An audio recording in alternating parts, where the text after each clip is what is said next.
সাই complex সল্টলেকে মঙ্গলবার শুরু হলো special Olympics Bharat national football championship 2025। দেশের 22টি রাজ্য থেকে অংশ নিতে আসা অ্যাথলিটদের দক্ষতা, শৃঙ্খলা এবং খেলাধুলার স্পিরিটে ভরপুর এই সপ্তাহব্যাপী প্রতিযোগিতা।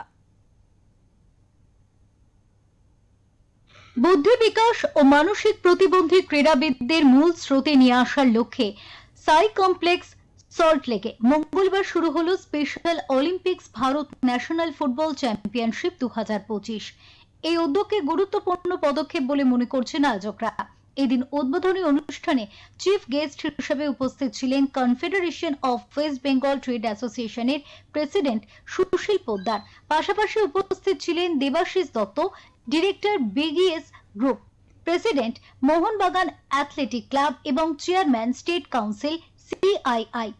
এছাড়াও উপস্থিত ছিলেন রুচিকা গুপ্ত, আইটি হেড ও প্রেসিডেন্ট সানমার্ক, Aruna Tantia, director ILS hospital এবং রাজিত ভুত্তোরিয়া, ডিরেক্টর দ্য স্টাডেল। তাদের উপস্থিতি অনুষ্ঠানে প্রাতিষ্ঠানিক সমর্থনের একটি দৃঢ় বার্তা দেওয়া হয়।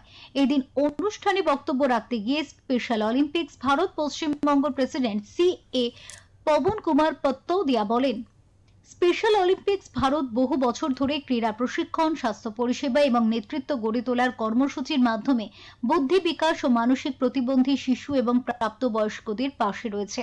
আমাদের লক্ষ্য তাদের সমাজের প্রান্তে নয়, মূল প্রবাহে প্রতিষ্ঠা করা। And I know all of you have practiced very well.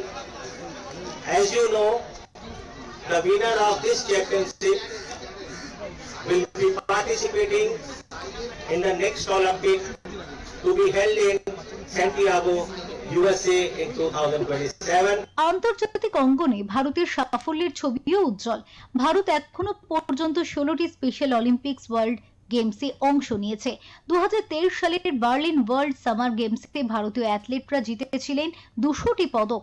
2025 সালে তুরিন উইন্টার গেমসে ভারতের ঝুলিতে এসেছে 33টি পদক।